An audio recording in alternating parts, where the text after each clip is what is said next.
welcome. My name is Ryan. I'm joined as always by my fantastic cohorts, even um, Bones and Eric. And boy, do we have kind of an exciting episode today. I've been looking forward to this one all week, and I'm kind of buzzing about it. But you are listening to Crossing Nerdverse. We got a few things in some nerdy news to come up. We did just get through San Diego Comic Con that we wanted to share with you guys.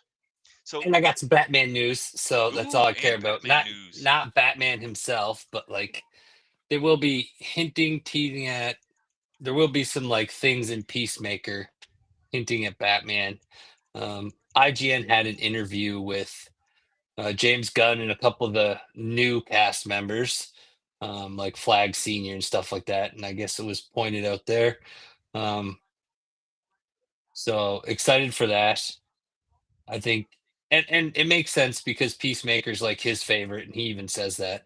So to put such a pivotal character, like a hint or something like that about Batman inside that show, will make sense because it'll drive people to watch it. Not that it isn't a great show. Um, I mean, even Eagly's getting a villain, an arch enemy in it. So it's gonna be quite the season. Um, Absolutely. yeah. So that'll be pretty cool. That was nice to see to come out of all that. Bones, you got any key highlights? I mean, there's a few things. Star Trek, Starfleet Academy got its first look Yeah. teaser. That was pretty cool. The Predator and Alien, kind of Predator Badlands showed the first Yep. 15 minutes, and then there's the first episode or second episode, or an episode, I guess, of Alien Earth, and then like there's talk about the franchise continuing with like some more cross franchise stuff in the future. I'm Which, about it. More yeah, Predator, more man, better. yeah, Aliens vs Predator, always fun. And was a bit of 15 minutes of footage for a Hail Mary, Project Hail Mary, Yep. which I am very excited for. Which I'm going to throw this out there for any of you that have not read the book and are interested in reading the book. Do that before you watch that. Before you watch the trailer, before you watch any of it, Yeah, read the book. There's some pretty key info just in the trailer that, yeah, read the book. yeah, I feel like they might have spoiled a bit, but A and it's little. part of like the fun of the book. But I think it's still a cool story. I think it'll still be fun. I still think it'll be fine. Absolutely. 100%. I can't read a book after I see the show. So from now on, I've made that decision because like I never read Lord of the Rings, Oh, really? um, and then I watched the movies and I tried to read Lord of the Rings. It's not work. It's weird. Interesting. Okay. So Well, yeah, I always recommend books first because the books are always better. I mean, uh, let's be always. honest. Always. Like Game of I actually, Thrones, I'm the books so good. opposite of you. I prefer to watch something and then read the book because otherwise I'm pretty disappointed with the show usually. Oh wow. Well, I know Yeah, I one of can't my I can't do it. personal highlights that I had coming out of SDCC. Of course, Predator Badlands. As Bones said, that's a major one for me. I am following every bit of information that I can get off of that. Project Hail Mary also on my list. So way to go, Bones. I'm also really excited for Toxic Avenger. Like I think that was cool. It looks awesome. I loved Toxic Avenger when I was a kid, and this one was rumored to come out like a couple years ago, and then kind of went nowhere. And so I'm gonna have to dive into what happened there. I'm interested to see what the history is on that. But yeah, Peter Dinklage, Toxic Avenger. I'm excited. One thing that did surprise me was that when Lucas came out, there was a lot of buzz, but it didn't seem to be overall that exciting because when I've looked up different things going on with it, like there's no headlining thing like George Lucas. It's George Lucas talk or George Lucas info, anything like that. So that was a little surprising to me is that it wasn't as big of a deal as I thought it would be, especially being his first one. Yeah, and Um, I mean, I know the major deal was the Museum of Narrative Art, right? And so I'm glad they had him there. I think he was a fantastic appearance, and classically refuses to do that kind of stuff. And so I imagine for a lot of the fans at SCCC, that was a amazing experience. Oh, I'm Yeah, sure. Yeah. I know they said he got like a standing ovation, uh, but like there was nothing ever that was going to come out of that either, like other than information really about the museum. Yeah. I know, but a guy can hope, and you'd figure there'd be something that would come out of nowhere, like he just dropped He like one of he doesn't like do stuff like that Yeah, though. he Like doesn't that's do just stuff not like what he that. does. I'm Um, just figuring there'd be something. I did want to bring up one more because I want both of y'all's opinion on this, and then we'll get to the main topic of the episode. Um, the Avatar panel is making a lot of waves right now with the announcement of Avatar: Seven Havens and a recurrence of the series and a return of a lot of beloved cast. What is y'all's opinion on the Avatar: Last Airbender reveals? Have y'all looked into that? I have not because I don't know. It's fine. Not The excited? the show was great. Like the original animated show, and the Legend of Korra. I liked both of them quite a bit. But like other than that, I haven't been really excited about content related to it. Oh, interesting. I've been following this one pretty close. I'm a huge fan of both shows, as Bone said. I watched both, love them both. They're one of the first cartoons, I guess, that I got to watch with my children, which was fantastic. And I even own like the RPG, so I'm really excited for Seven Havens and a lot of the content they have coming out. I advise you go check out that highlight. And the reason I bring all this up to start the show off is because San Diego fantastic experience, and I want to know what everybody else's major highlights were coming out of SDCC. And so give us a like, give us a comment down below. I want to hear what you have to say and what you were most excited about. And most importantly, give us a follow because we know the way. But let's go ahead and get on to the main topic tonight. We have an interesting one. And instead of starting off with our normal, hey, we're going to spoil a whole bunch of shit, um, tonight's episode is going to be kind of a delve, a little bit of an opinion piece while we look at the evolution of Dungeons and Dragons, but not the game, not the mechanics or what they use to play the game or the way that it's done. We're going to look at the evolution of the fan base and what major changes in the game and how it affected the fan base and how it evolved into what it is today. I think this is an actually a particularly good time to talk about this too, because also Gen Con started today, Yep. and these two things, D&D and Gen Con, go hand in hand because Gen Con Zero was in Gary Gygax's fucking basement with like Yep. 20 people. So That is a fact. Now it's one of those, they always called it D&D Con, right? Like that's always been the joke. Um and it's wild to look at what it's become now because that's a major run for some. 71,000 people last year Yeah. in Indianapolis, Indiana, which I mean, every year it continues to grow. Like it yeah, literally is getting bigger and bigger every year. And if you look at the layout, like even that's huge. Like I was watching some different content creators that were talking about it, and like they have literal plans on like how they're gonna walk the floor. yeah. I mean, they like So literally had like it's a pretty cool. cosplay parade like outside. Like they do all kinds of stuff. That's pretty neat. Um, but yeah, it's definitely a good time. I do out of like Comic Con and Gen Con, I'd rather go to Gen Con personally. Just because I do like the tabletop stuff a lot, and like this year they had Star Wars there too, Star Wars Unlimited. Looks like a rather cool new game. Um, I'm excited to see how that goes and play that because I used to play the old Star Wars card game, um, and it was pretty decent. So Oh, actually, I have a piece of news that I almost forgot about, but I wanted to bring up, and it's very relevant to the discussion actually. So D&D never really took hold in Japan because of another TTRPG called Sword World. Whoa, I didn't know that. It just like dominated the TTRPG like scene there, and it has ever for forever.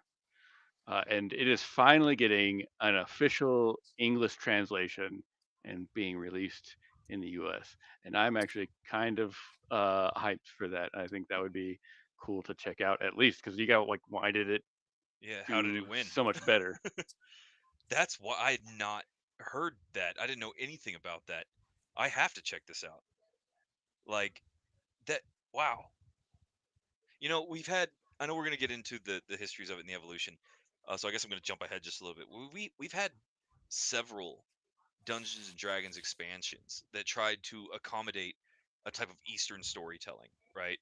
You know, we have all these classic family houses at war and the samurai warriors and the caste systems and the mythos that arose in like China, Japan, and Vietnam. It would be so cool to actually see. You said it was called Sword World? Yeah. I got to check out Sword World. I have to check that out.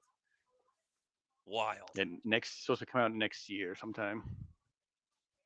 Wonder why they waited so long to do the big.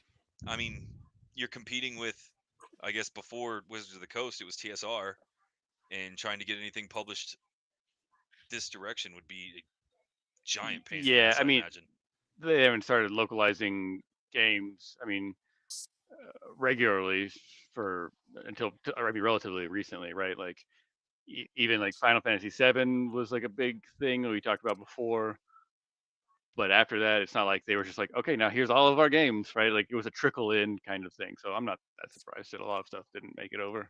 Yeah. I I just mean mean, it took this long. That's all. Especially with like we just mentioned, like COVID happening and a lot of TTRPG stuff taking off, especially with playing it online and things like that. So it's a little surprising that if it's that big, like how it never made it here or anything like that. And like all the TTRPG space I've been in since COVID, like I have never heard of it. So it's definitely it's interesting, and I'll check it out when it comes out. I'll give it a read and see what it's about. all right. Well, let's go ahead and talk about it. I think I would like to start the conversation off by going all the way back to probably the greatest fans of D&D of all time, Gary Gygax and Dave Arneson.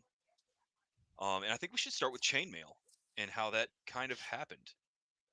Have either of y'all ever checked out Chainmail as kind of the point of origin? No, I didn't even see anything about that. I missed that one. Um, So but the I, big, I know they had played other games prior to yeah. Dungeons and Dragons, obviously, like War Sims and stuff like that. Well, that's effectively what chainmail is, and we talked about it very briefly in our D&D episode way back in season 1. And Gary Gygax and Dave Arneson were both, if I understand it correctly, I guess the instead of a spoiler warning, we should do a, hey, this is the best that we can kind of find on the internet via, armchair research. We may not be 100% here. If we get something wrong, please tell us so that we know better next time. Put it in the comments down below. But yeah, Gary Gygax and Dave Arneson reportedly were both fans of this game Chainmail, which, from what I understand, is relatively similar to D&D with one notable exception, and that's that you don't control a character, you control an army and all of the stuff that goes with it. And it's kind of a war sim tactical recreation. The vibe's very Warhammer, from what I can I tell. mean, I've never played Chainmail, but I feel like that's probably. I mean, it's a tabletop.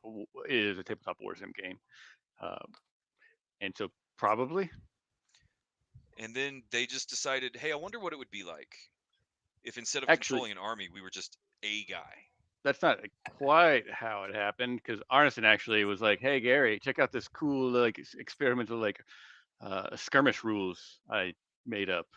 Oh, interesting. I hadn't heard that part Yeah, of the story.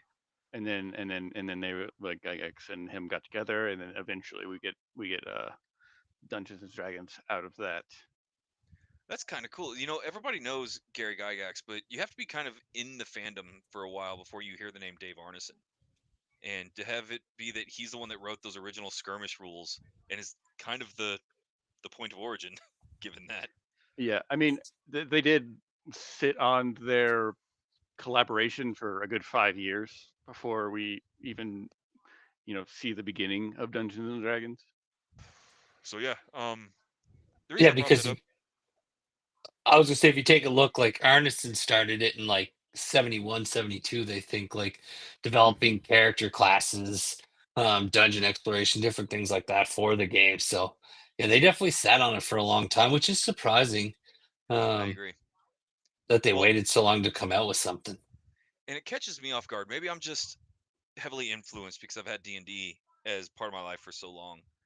But it's wild to go back and look at especially a lot of the 1950s science fiction literature, right? Where we have this very Sword of Mars, fantasy sci-fi emergence, lots of high adventure, all inspired by Lord of the Rings narrative styles. And it still took another 20, 30 years before somebody went, "Hey, we could roll dice at that." I mean, Well, yeah, like I mean, rolling dice in general, as far as like a hobby, like obviously, we know it started with wargaming. But when did wargaming start? I don't Ooh, feel like it's even that old. that's a I want valid point. I mean, there's well, probably like some kind of like you know risk style like Right. movies, but probably the 50s, I would guess. 50s, 60s, somewhere in there, like early 60s. Somewhere in the yeah, I would imagine. Oh, But I okay. mean, if you So take a what's a 1824 oh, that's yeah, that's probably the thing. like with some Krieg medieval like playing things. Kriegspiel, developed by Prussian officer George Leopold von Reiswitz. Sure. Um, yeah, it's designed as a realistic simulation of battle on a map, using blocks to represent troops and an umpire to manage the game and resolve combat. Oh, they started hating umpires even back then. So Uh, that might be our first kind of board game tabletop judge as well. you don't need them. Wild. Automate it. Okay. I actually I'm not in that camp. So yeah, But if interesting. Okay. and then if you look though, like it eventually peels off and gets crazy with the D&D side of it. Like I didn't realize how many different things were inspired by like D&D and so early on too. Like it didn't even take a long time. Like the game Oh, itself absolutely. wasn't very popular, but yet somehow the cultural impact started almost instantly. I Hmm. mean, I think 82 is when they started having a lot of like book series start coming out and different things like that in regards to Dungeons and Dragons. Like my personal Well, favorite, Dragonlance, came out in '84, which Dragonlance was is the shit, totally man. based off yeah, of a fucking game that these people Yeah, just played together. absolutely. Well, Dragonlance, there is one earlier thing I'm going to yo-yo back to because it's relevant. But Dragonlance was a major shift in the fandoms, right? Like we're not talking mechanics. There's all kinds of stuff back and forth that caused division amongst players of the game and controversies and conflicts and how it was handled. Dragonlance upended all of it because it is the first one, in my opinion, that took the game from being a kick in the door, kill shit, get loot game into a role playing experience. I don't even think that's just your opinion. I think that's pretty much a fact. I'm glad to hear it. It was so controversial. We talked about this in the last D&D episode, right? There are letters of people writing in to TSR and anybody they could get a hold of to listen about how they're bringing all of these soft acting hearts to the game and it's making it terrible and it's not for everybody and blah blah blah. It's like I don't know, basically 1970s and 80s gatekeeping. But yeah, that was a huge change in the way that the game was played and a major shift in the fandom because role playing became a thing. It wasn't just crunching numbers. I mean, even Forgotten Realms brought a lot to um, a lot to Dungeons and Dragons. Like once they started having worlds instead of just a game, it allowed for a lot more stuff to go on because you had to do such different things. You had to add stuff to it. Like everybody knows the Zentrium and everybody knows Harper's Yeah. Forgotten Realms. That's two huge organizations everybody will always know. And Dragonlance gave us Kender. So like there's such pivotal things that have come I from mean, like those worlds to add to not just like being a hack and slash like go into a dungeon and kill a dragon type situation. And it It, let people get a lot more crazy with their acting and different things like that. I think it's absolutely true. And the Kender is a really good example of that. If I was going to bring in something that Dragonlance kind of added, I'm going to bring up the towers because it changed the way that Magic was used and viewed in the game, and people both loved and hated that. Right? There's a lot of people that felt very shoeboxed because again, roleplay had just started and already they're getting told you can only act this way. Um, but this gets back. I know we're not talking about the mechanics of the game, and that's true. But a lot of the cultural impact and a lot of the fandom impacts come from adjustments to the mechanical system, right? I mean, you look in 1977, TSR, who was publishing D&D, was very, I would still call it pretty small in 77. They released Yeah. Advanced Dungeons and Dragons, which was a significantly more complicated, difficult to learn game. They made it a lot more encompassing in like how to do actions and how to perform different kinds of stuff. And the player base split in an instant between the players that stuck to what they called core D&D and said we don't need any of that shit, and the players that saw advanced D&D and its complexity and went yes please more. Yeah, so I think 1975 is when you had Brian Bloom come on to the scene. I don't know if y'all are familiar with him, but Yeah, it was he around basically 75. said, "Here's a bunch of money," and that actually is what I mean, kind of kept TSR afloat long enough for D&D to really like catch fire and become popular among the wargaming crowd, which now would be the RPG crowd, TTRPG crowd. Yep. Facts. I mean, in regards to like D&D too, they've it's been cool to see how they've changed though with the time. So like when you see that, like as you brought up advanced Dungeons and Dragons, they made changes, even just little ones in that to go along with like cultural bias. Because initially Dungeons and Dragons was seen as sort of like a witchcraft devil type situation. A lot of controversies happened, which we'll probably bring up while we're talking about this. Oh But yeah. one change they made to advanced D&D because of all that is they took out the words like I think they took out devils and angels is the words they took out, and they put something else in its place to kind of get people away from that side of the game that people were really focusing on. So they're smart and they always have been. Yeah, it was devils and demons. They took those words out um, for second edition. It wasn't advanced. It was second edition, and they renamed them Batizu and Tanari. Yeah. I know I read that wrong, but so like It's close you can enough. definitely see like they're smart enough. Like they do change with the times and make sure that they don't get Well, themselves into trouble. and I think we can cite even some of the most recent controversies in D&D, right? Like apparently we're just going to yo-yo back and forth between 1970 what 74 all the way to now, because there was just a major controversy in D&D 5th edition with the release of the Hadozi race, right? And there was a bunch of cultural insensitivity and stuff that had to be adjusted, and it brought down sales significantly.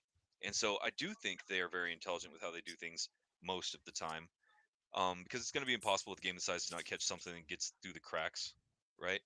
But I think we've talked all the way up from 74, 75, and into 77 with the split in the release of AD&D. The next major mechanical change that happened in the game was actually in 89 when they released the second edition of Advanced Dungeons and Dragons. But before we get talking about Yeah, that, that's a lot that happened um, oh yeah, before then. what I I mean think is we that should, I think that's we the next major mechanical shift, yeah, right? I think we got like sticking at 1977. That's the first mail order ad, nationwide mail Yep. order ad the TSR sent out.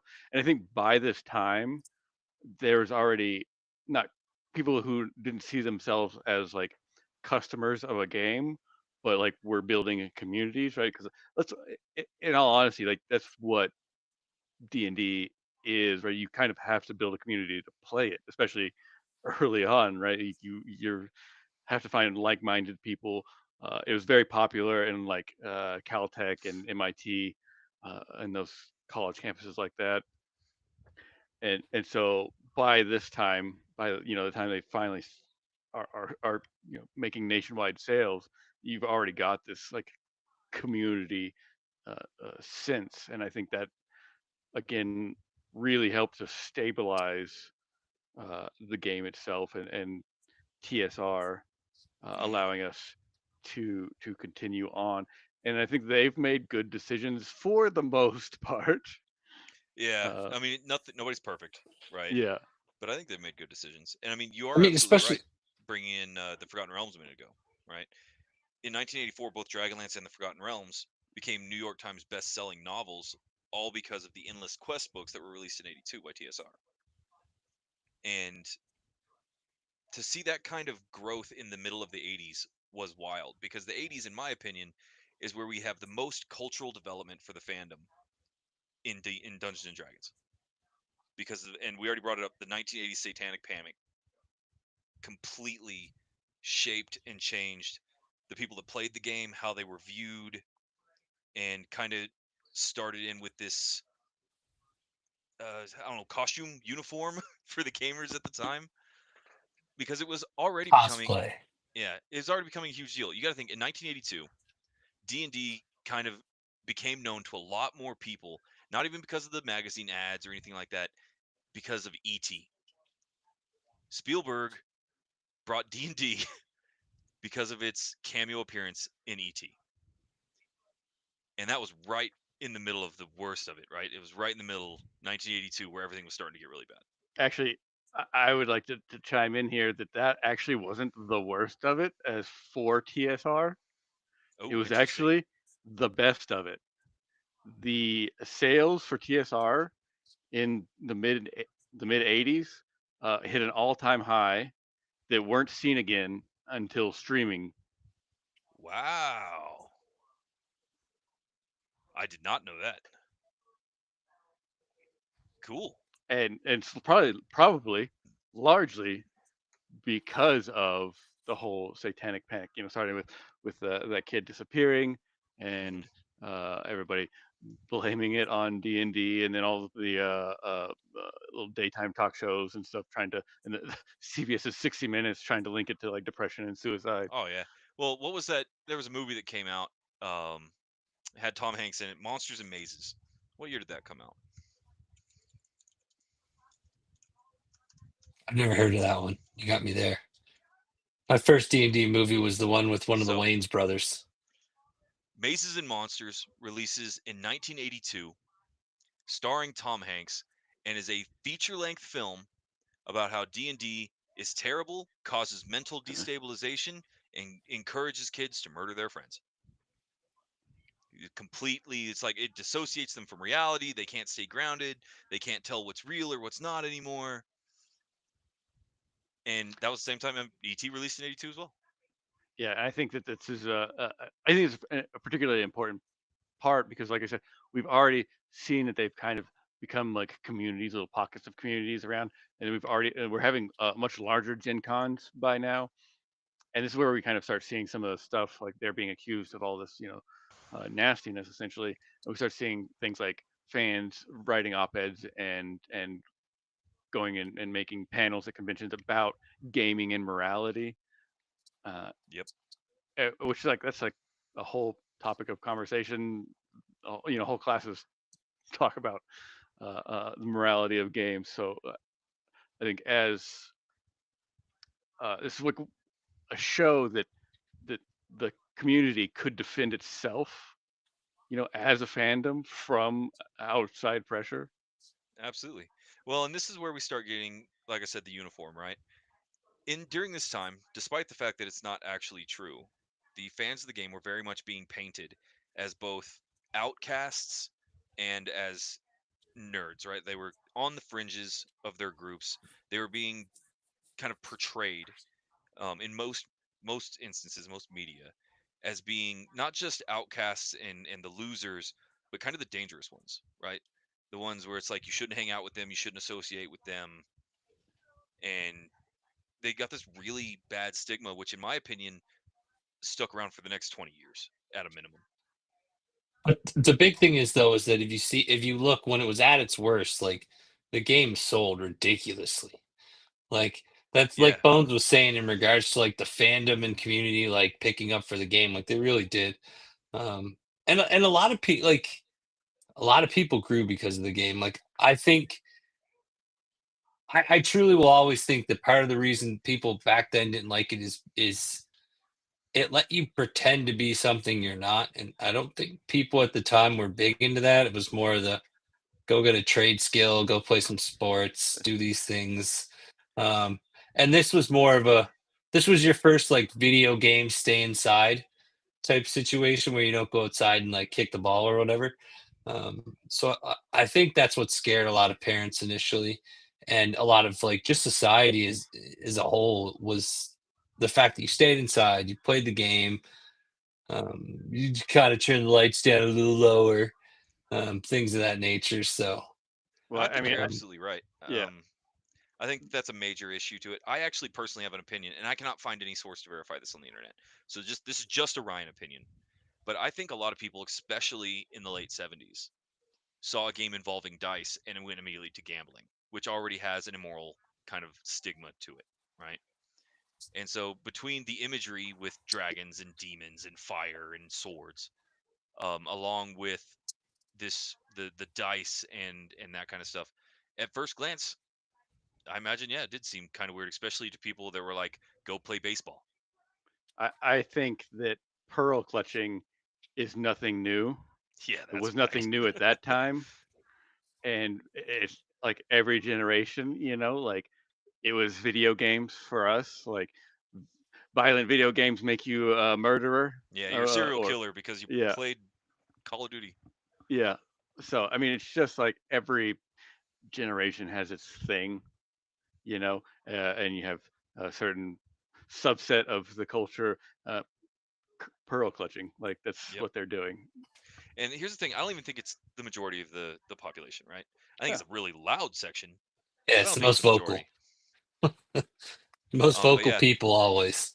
and so it's actually good to hear that the sales and stuff skyrocketed in the mid 80s, right? Because we do see a meteoric rise in that style of media. I mean, just think about your 80s action movies. How many of them are the hero goes and fights a monster, right? Like, and I think D&D had a lot to do with that. It makes me wonder how many like directors and script writers were playing D&D at that point in time, right? Right? Is that why you're 100%. thinking a never-ending story right now? That was Well, definitely D&D.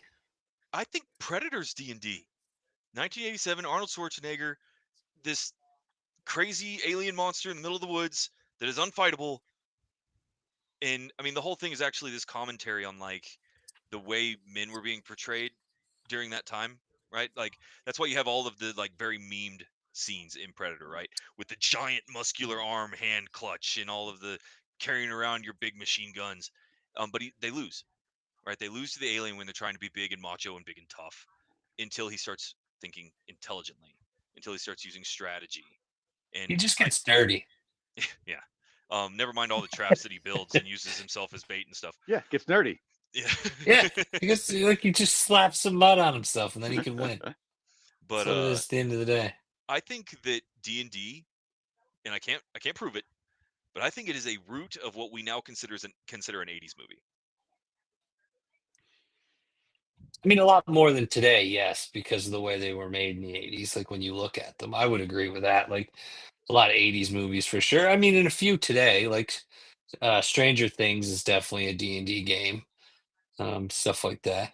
Oh yeah, But very when you much. look at it, like, dude, D&D, like so many things were influenced, like first person shooters, real-time strategy games, things like that were all based off of like the way D&D played out. So there's just the gamut of things that like came out of D&D is fucking huge. Oh, Um, absolutely. Well, and you see a lot of interesting things develop through the 80s, right? We're talking about the fandoms. So through the 80s and into the 90s, right? We have several big things that happen. Not the least of which is, in what 89, AD&D gets a second edition. I actually just went to a play that my wife and my roommate were working on here at my local community theater. It's called She Kills Monsters. If it appears in your hometown, you got to check us out. It's great. But that's a big joke in it, right? I think the play was written in '93, and so it's like a game so amazing that it needed two editions. And I laughed in D&D Fifth Edition, and But we also see Magic the Gathering. We see Warhammer and Warhammer 40K. We see a huge rise in what we now consider major franchises in the nerdverse. And I think it's all because of D&D. And used to, it was all very inclusive, right? If you were a nerd, if you were a gamer, and you played Dungeons and Dragons or anything like it, there was a very much a community shell where you were safe there. I disagree because nerds are also gatekeepy, Yeah, super and gatekeepy. especially at that time. But I do think that there was generally more accepting. Also, there were a lot of through the 80s and stuff. You started having like the Dragon magazine and all these like stuff like that. That not only was it just written by people who are part of it was fan stuff, right? Yep. Like that was also what kind of kept, I think, a large part of the community together. Is that, I mean, they were sharing like homebrew rules and stuff through that, and then that carries on into the 90s when you start getting Usenet news groups in the Yep. early days of dial-up. Ooh, I guess you could call it internet. Sure.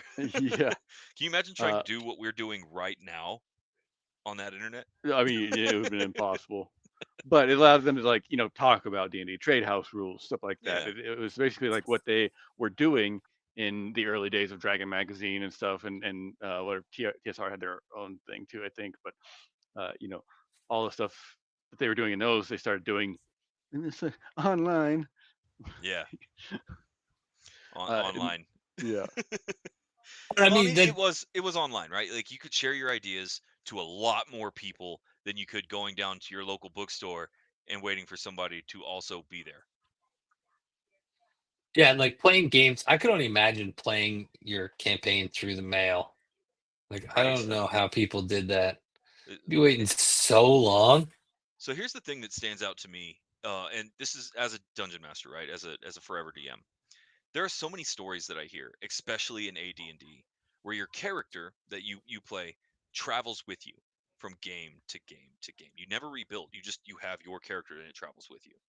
And I mean, imagine what your job is as a dungeon master to tell the story and guide these characters through, knowing that this character might end up on the next guy's table.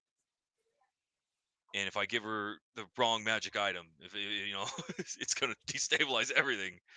um and that's heavy for me to think about carrying a character that you designed from table to table, from story to story. That's, on the one hand, very amazing because you fall in love with that character, and that means a character death is wildly upsetting. But on the other hand, like, what a nightmare for a DM. Yeah. And that's what makes it so good, though. That's why it was so good and so challenging in the very beginning. And now, like, they still have the D&D League now, but like, yeah. I Adventure don't League. know a lot of people that do anything similar to that. Usually, it's slap together some characters, play a campaign for however long. Like some people do a couple months or maybe a year, or even just a single adventure, and then you make a whole new character. I haven't seen it too many times where like, and I'm guilty. I don't let people reuse characters, but that could be something that'd be kind of cool to do I later. I don't think, like you said, the Adventure League exists, but I don't think um, it's as popular as a subset of it Yeah. as it was earlier in the days, right? Like the Yeah, proportion of people who play D&D who just play with their friends on a Sunday, Yep. is that's the typical way to play these days. And yeah, I see Roman Crow just talked about people playing in prison. Actually, that's not uncommon, and they find weird ways to do it. My mom actually, she worked for some prisons previously, and I've talked to her about this. They would find the most crafty ways because they couldn't have dice because it's gambling. Yeah. So they find like they make little spinners where you like flick it and spin the thing around, or like they just find different ways. Like one guy talked about having um, like the numbers written on a pieces of paper, and they just like drew it out of a hat. Oh, wild. Nice.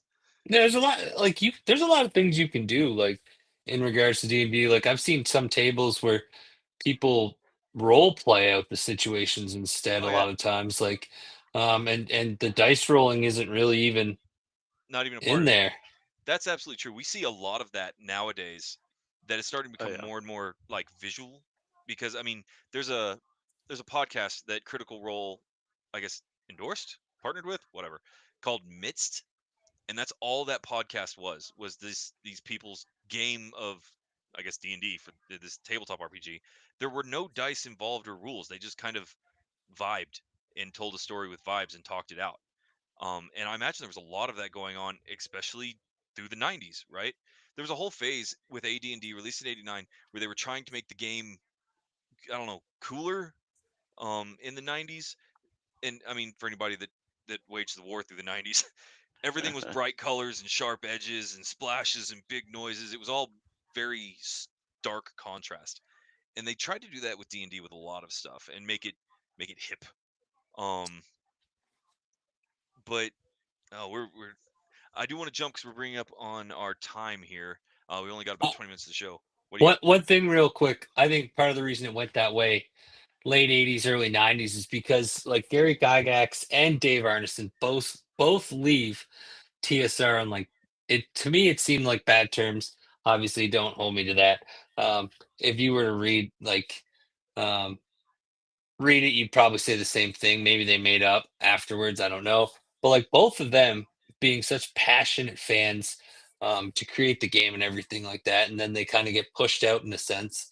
Um, Probably is the reason we end up getting not slop because I actually love second edition. It's my favorite, but is why you get so many changes that happen right before second comes out, and especially with all the crazy '80s things with the kids and stuff like that, satanic stuff. So Yeah, the Satanic Panic was real. But I do think we should jump ahead. We've talked about the 90s. Let's go to Y2K. I Y2K think and oh, I what you think got? we got to take a moment to just look back and just think about how crazy Gary Gygax lived his life. Oh Like man, he lived like a fucking rock star. yeah, like such Like a bad cocaine stereotype. filled Yeah. parties. Like the dude Oh man. was a maniac. Yeah. It was funny. I just saw a picture, right? And I think it was a picture of his son, Gygax's son, with his family heading to Gen Con. And I'm just like, man, when your dad was your age, this is not how he went about his Dungeons and Dragonsing. No. Um, because yeah, no, Gygax was he was an animal. I mean, Absolutely wild. I don't think that there was a lot of change. So we have like mechanical changes and stuff. Like you have 3.0, 3.5 in the 90s and the early 2000s. You have like some of those changes, but I don't think there was like a really change uh, for the fandom of D&D, maybe growing slowly, but until 2015-ish, Oh, absolutely. when Well, I you mean, with the beginning of fucking Critical Role on Twitch, you absolutely. know. And I think you're absolutely right. We saw a lot of major change in the game, right? Like Wizards of the Coast purchases TSR in Yeah. 2000, releases third edition. We get the D20 system. All these new mechanics come piling out that are a lot more dramatic, in my opinion, than the changes we saw with AD&D. And the fan base just rolled with it. It's like, all right, cool, let's go. It was still solid and good until with the exception of 4E, which Yeah, was like a regression that nobody liked. yeah. Fourth edition was released in 2008.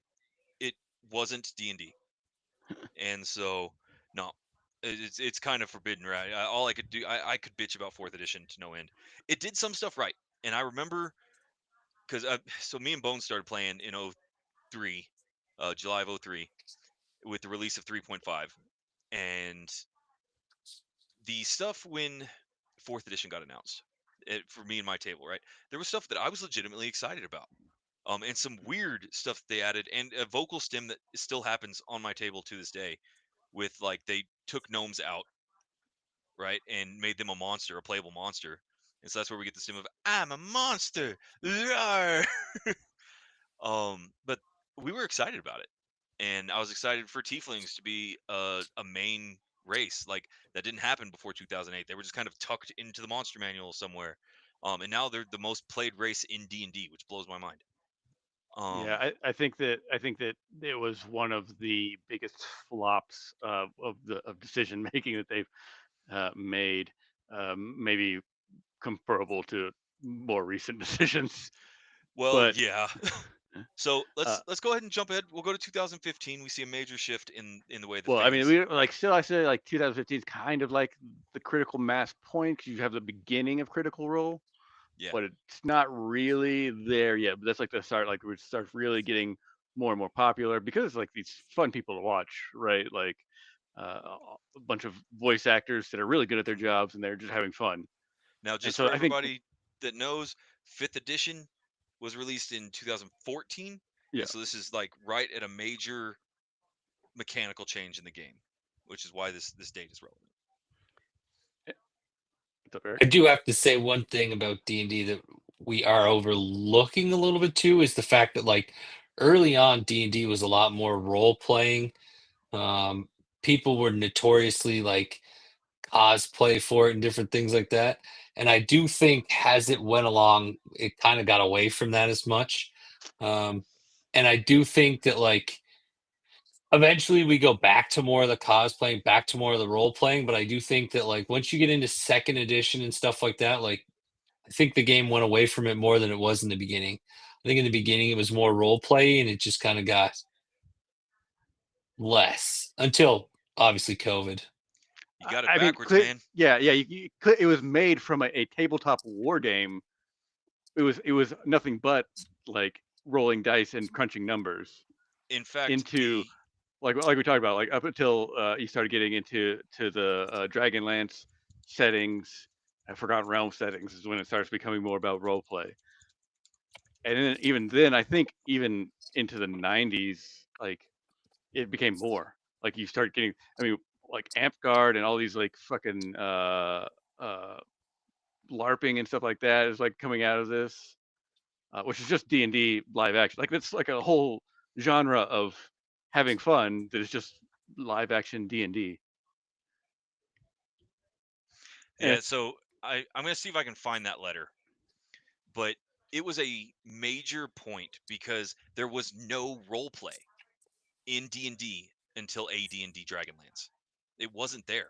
People crunched the numbers, they maneuvered their person to the point where your board you had to design like when you look at it in 1982 with in ET, right? Their D&D board is like dominoes set up and action figures and stuff. That's what people were doing. There was very little in the form of role play until Dragonlance came through. And I personally think that the role play intensity, the volume, the not just the quality, but like how much people do it has only increased as the game's gone along. Oh, I actually, definitely think it's a lot now. I'm not I saying that. I'm I saying think early on I think it was more. the 4E was a backward step in the realm of roleplay because it came to feel more like a tabletop like Video game. combat simulator. Yeah. And I think that's part of why also it just wasn't as popular because people were more into big being characters and not just like I move here and I measure my shot and I take my shot, right? Like people wanted like the theater of mind part of it too, right? Like they wanted to immerse themselves in the character, and that also comes in the form of role play. I think that's Yep. I think it's only gotten bigger. I think it's only grown more. And see, I think that you mentioned the cosplay and the dressing up and stuff. I think that cosplaying as your D&D characters is exceptionally rare in the game. I think the number of people that show up into a game in costume is a fraction of the players. I think it's exceptionally rare. And I think that this image that has been painted, this very, you know, jock gaze image of the nerdy guy in his wizard's hat, you know, domineering over his players. That's part of the propaganda and part of the stigma that developed in the game during the Satanic Panic in the 80s. I think that that was an unfair image I that got painted on the game.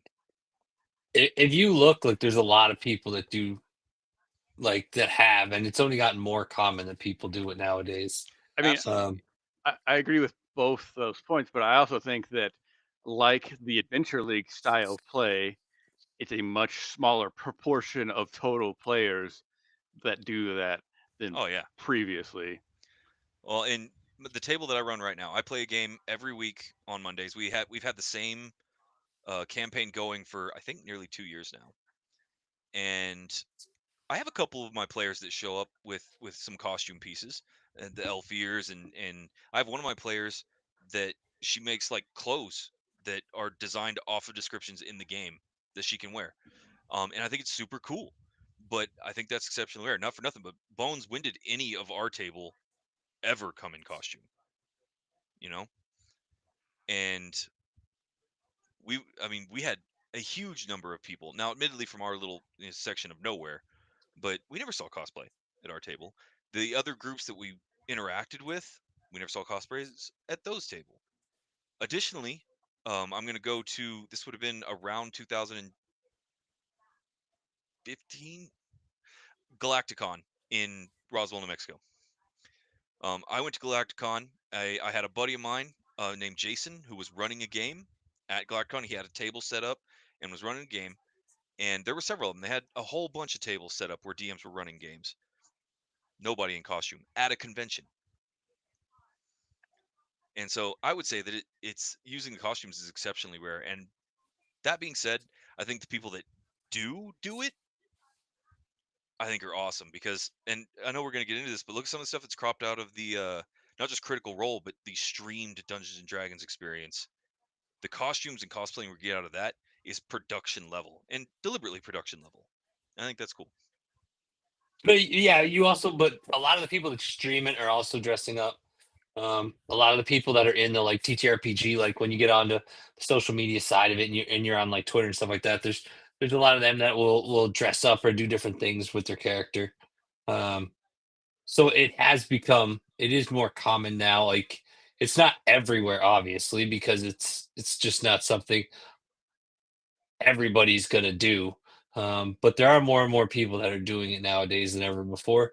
Um, and it's part of it is because they do a lot more cosplay. Like I'm going to guess those people also cosplay at like all the different events, like the Comic Cons and things of that nature. So it's easier to get something for um, kind of their D&D setup. And a lot of times, what I see is usually like face makeup, the ears, and things like that. Like it's not like a Closet dramatic, cosplay. like fucking full on like chainmail suit or something. But usually, like Three, it's some. Usually, it's like some stuff on the face and a little bit of clothes or something like that. Like I'm not saying Closet. it's It's called closet dramatic. cosplay. That's what it's yeah, called, Eric. closet Yeah. cosplay. I mean, you're not rolling up in a $3,500 Ren Fair Yeah. costume, Yeah. right? Like, Yeah. I think that's one thing. I don't think there's a lot of people coming to their tables every time just to play in a costume. But I do think there are a lot more people who are doing like little closet cosplays of their characters when they go to cons or when they do some other nerdy shit. I think, and I do think, obviously, on social media, that's a whole different thing because it's not real. You know, yeah, like it's not real but on social media. That's something yeah. we need to really hold on to. But so let's go ahead and we'll bring that into a section because this is where we get, in my opinion, the D&D perfect storm. Because with the oncoming of the pandemic and the popularity of Critical Role and the rise of alternative medias like podcasts and streams being a preferred medium for a lot of households, in my opinion, in 20, like, what did you say, Bones, 2020, D&D explodes. It's definitely 2020. Yeah, Sales it's from jumped COVID. 86% during 2020. Yeah, I And think that's there's three reasons largely, for that. well, Oh, we have to talk about one thing that's very important that we haven't mentioned yet, and that's the advent of things like Roll20, Fantasy Grounds, things that enabled us to, during COVID, play this game with our friends. yep, the VTT, and that's changed fandom completely. Like, not just changed fandom, but given birth to a whole new type of D&D player, right? Um, and I personally think that D&D 5th edition was created to be a starting point. I think that was one of their major goals for 5th edition is they wanted to bring in new players. They wanted things to be easy to digest, to understand what you're doing. They wanted the game to be accessible. So when you have a game designed to be accessible to newcomers, a pandemic that locked everybody down, and some of your favorite programming being Dungeons and Dragons and Critical Role style streams, suddenly, yeah, I can download Fantasy Grounds off of Steam, put it on my computer, and now me and Bones, we play every week, and we are hundreds of miles apart. Like nearly everybody in our table. I don't think any two people live in the same city. No. But Eric, the one thing I found very, very funny about the whole the VTT thing was with Wizards of the Coast being who they are, how they didn't put anything out um, during the pandemic. That was probably the most surprising thing to me um, in It was way too regards to late. Dungeons and Dragons. If you look at it, like Dungeons and Dragons generally is kind of like almost like leading when it comes to certain things or just developing it on their own. So for them to not even think to do this or to be so late to like the idea of it, because I think now you can do some stuff with Beyond D&D. Um, see what happens with that, but it's very surprising because D&D used to always just be ahead of it, and then to I be so think far behind. that there's a pretty big argument to be made that by 2020, Wizards of the Coast and then Hasbro are not the best companies. Yeah. Uh, they're just doing whatever they can to make money at this point. Well, and I think they tried to disguise it, right? And so we have the 2024, I guess, re-release 5.5, the one D&D and the OGL scandals that hit the communities, where people started realizing that. And here's the joke that I make: they revealed themselves as a dragon to a fan base of dragon slayers, and everyone saw it, everyone knew it, and it was purely a cash grab. And that's a shame, because I cannot get over the fact that, as somebody who's been playing D&D for 22 years, I've seen the evolution of the way that people perceive this game. I've seen the way that it's evolved in open media. I've seen the terrible movies that were made, and I've watched the game transform from something that, when I was first starting out, I was hesitant to talk about it because it had such a negative stigma in my hometown, to now people are openly wearing shirts and jackets talking about it in Taco Bell. You can get merch from Hot Topic that's D&D merch. And it blows my mind how wild and different and accepted the game has become, because the environment that tabletop role-playing games are in right now in 2025 is a dramatically different environment from what it was when I joined. From where you knew who was watching you at the local Hastings, just dated myself on that one a little bit, when you went in to buy a book. And I think a lot of that is because of streaming and virtual and the pandemic. It's 100% because of that. I mean, so you have I mean, like we talked about, we had Critical Role, we had them blow up, and then into the 2020s, the early 2020s, we started seeing things like charity one shots for with like Terry Crews and Stephen Colbert and Deborah Yeah. Ann Wall, Simu Liu, like Vin all of these, Diesel, like, yeah. yeah, all these like big names like doing, you know, like little one shots, and I think that did a lot more even than Critical Role did. Like Critical Role brought it to the forefront, and then that just seeing all these like, oh, like these are all really very successful, cool people, and they're doing it. Maybe it is cool, right? Right. Well, and I think we've seen a major rise in fans, not just because of the pandemic and stuff. I'm going to go backwards a little bit. I think Peter Jackson is largely responsible too, because I think his Lord of the Rings movies brought a lot of people into a fantasy mindset. And I don't think we'd be where we were at without that influence of those movies. I mean, Yeah, I mean, obviously, they probably had a little bit of an influence on, like, not a little bit. It had an influence on it. It'll always be the pandemic and the online playing. Like that was so big. Like the even just the websites. So if you went to Fantasy Grounds, like the calendar was huge on there. Um, people just running games, doing games. Like games are so big now, people charge money. Yeah, Like that's that's where we're actually at now. Like that's a people, valid there point. are paid for DMs at this stage of the game. That's how big that Dungeons and Dragons has gotten now. Um, not just that, but Pathfinder peeled off of it. That's for Absolutely. all those. That's another part of the culture where those are the people that wanted more of the crunchy stuff. Because it's everything's got a number. Yep.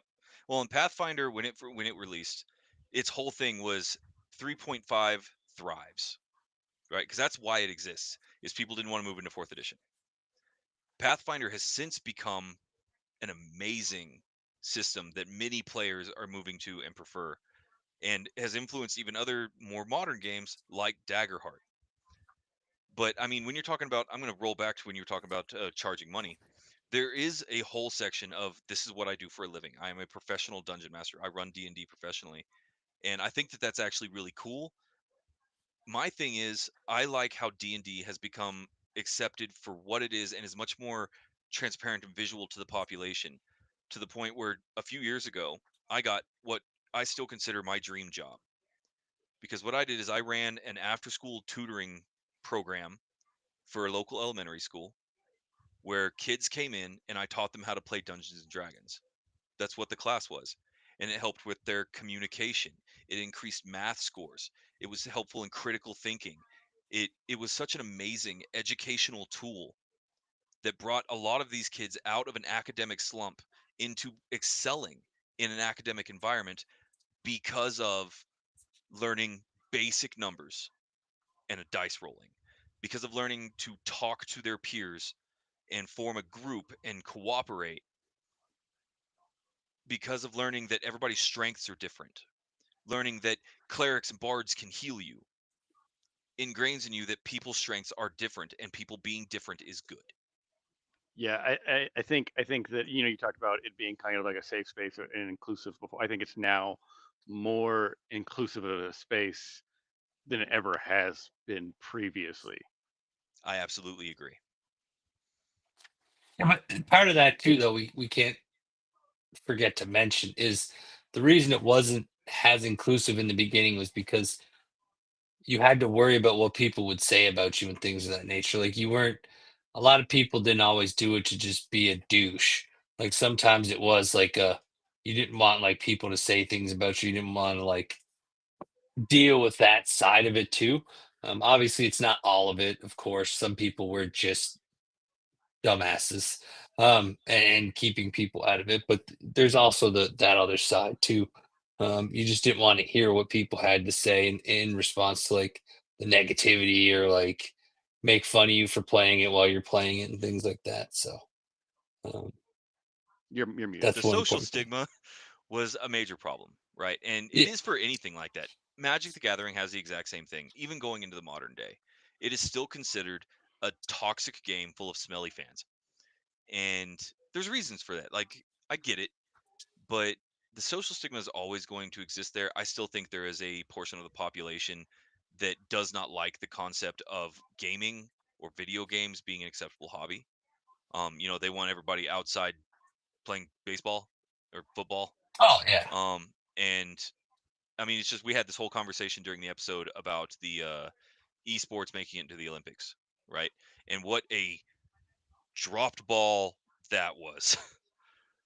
But it is a position right now where it took a major turn, and a lot, not all, but a lot, I would say the majority of the behavior that was very gatekeeping or defensive, um, got dropped.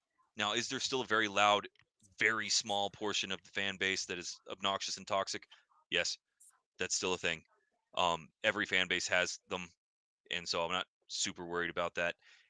For anybody that's had a negative experience with Dungeons and Dragons, maybe at your local game shop or something like that, and you backed away from the game despite your interests, I would encourage you to find a new group and to try again, because the game's acceptance of people is at an all-time high. And not only that, but it's become a very safe place for expression for people in the LGBTQ community.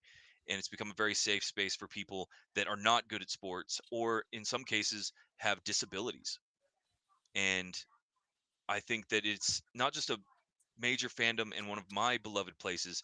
I think the game itself has so much more involvement with the population because of its academic capabilities and because of its mental health and therapeutic capabilities of being able to sit down with your friends and let go of yourself for just a little bit.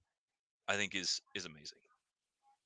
Fun fact: most recent like corporate survey, if it's true, puts the gender uh, demographics at almost perfectly even. 50-50, Yeah. fantastic. Which I guarantee that wasn't the case in the early 90s. Right. No. So as we come to a close here, guys, this has been kind of our opinion and our looking glass off the ship here, looking at the evolution of the fandom of Dungeons and Dragons. Not the mechanics, even though we discussed those briefly, but the way it was perceived, what the fans look like, and the culture that surrounds the game. I'm very keen to hear your insights. And as such, if you have anything you want to say, maybe something we missed or a differing opinion, please be sure and put it in the comment section down below. We read every comment, we try to respond, and your insights might actually change one of our minds.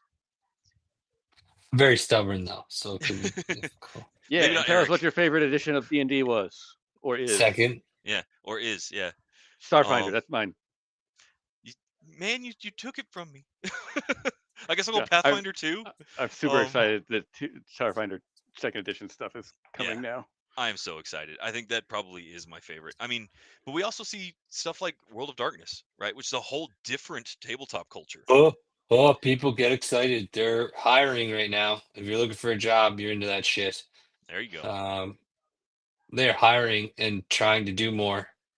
So that's pretty exciting because I do think the possibilities for White Wolf are crazy. Yep. The way they Well, did it and built their society, like vampires are so cool in their world. oh yeah, and with the Obsidian influence and the way the game's evolved, I think it's great. But that is for another episode.